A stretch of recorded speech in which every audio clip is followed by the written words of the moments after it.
Halo Inspiring Teacher, Assalamualaikum warahmatullahi wabarakatuh. Pada misi belajar level 3 terkait aktivitas pembelajaran yang berdaya dan berpihak pada murid, saya menggunakan tema Pahami Kebutuhan Muridmu, Wujudkan Aktivitas Kelas yang Seru. Awalnya, saya hanya berpikir bagaimana mengemas pembelajaran menjadi menarik dan menyenangkan bagi peserta didik. Seperti dalam video ini, saya membuat kegiatan pembelajaran yang secara keseluruhan disamakan kegiatannya tanpa melihat kemampuan awal, minat, maupun gaya belajarnya. Namun, setelah pembelajaran pada level 3 ini, saya menyadari bahwa kita harus peka terhadap peserta didik, mulai dari kebutuhan belajarnya, minat, sampai dengan gaya belajar mereka.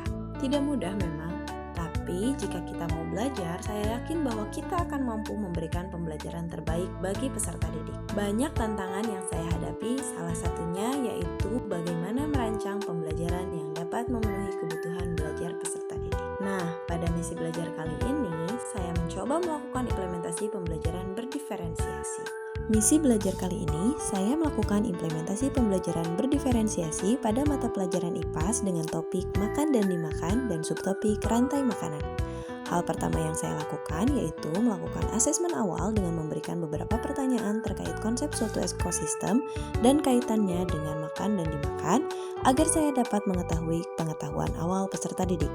Selain itu, saya juga melakukan asesmen terkait minat dan gaya belajar peserta didik yang dapat saya jadikan bekal untuk membuat rencana pembelajaran yang sesuai dengan kebutuhan, minat, serta gaya belajar peserta didik. Setelah itu, saya melakukan pemetaan kebutuhan belajar dan merancang rencana pembelajaran yang mengimplementasikan pendekatan pembelajaran berdiferensiasi yang mencakup diferensiasi proses dan diferensiasi produk. Diferensiasi proses di sini mencakup kegiatan bermain peran, games dengan aplikasi word wall, serta kuis pemahaman.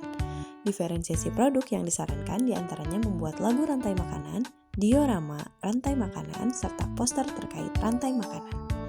Selamat menyaksikan! Seperti biasa dalam kegiatan awal, saya dan peserta didik menyepakati untuk melakukan kegiatan budaya positif. Di antaranya berdoa sebelum belajar, tadarus surat pendek, dan menyanyikan lagu wajib nasional, serta melakukan aktivitas literasi.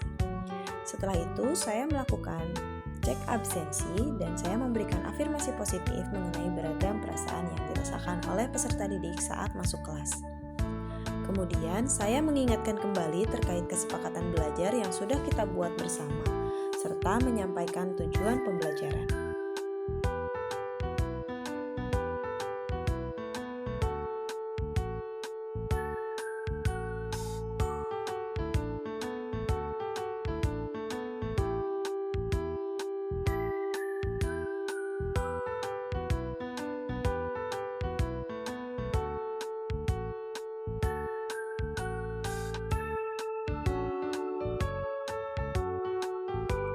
Pada kegiatan inti, saya memberikan beberapa pertanyaan pemantik terkait materi suatu ekosistem dan kaitannya dengan proses makan dan dimakan sesuai dengan asesmen yang saya berikan di pertemuan sebelumnya.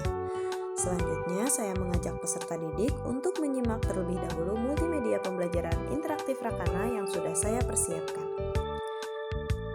Dalam kegiatan diferensiasi proses, saya membagi peserta didik ke dalam 3 kategori kelompok.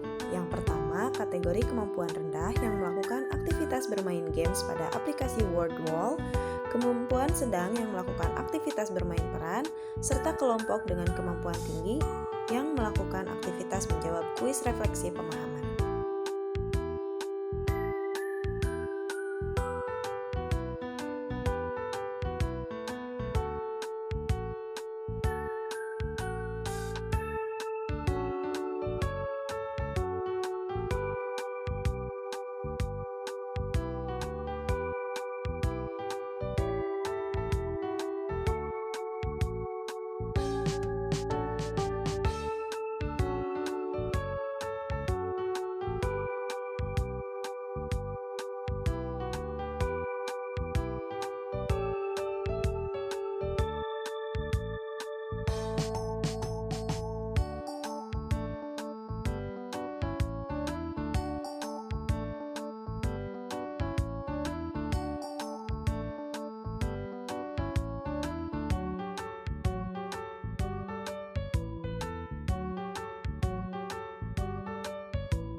Sedangkan untuk diferensiasi produk, peserta didik dengan kelompok kemampuan rendah membuat poster rantai makanan, kelompok kemampuan sedang membuat diorama rantai makanan, dan kelompok kemampuan tinggi membuat lagu rantai makanan.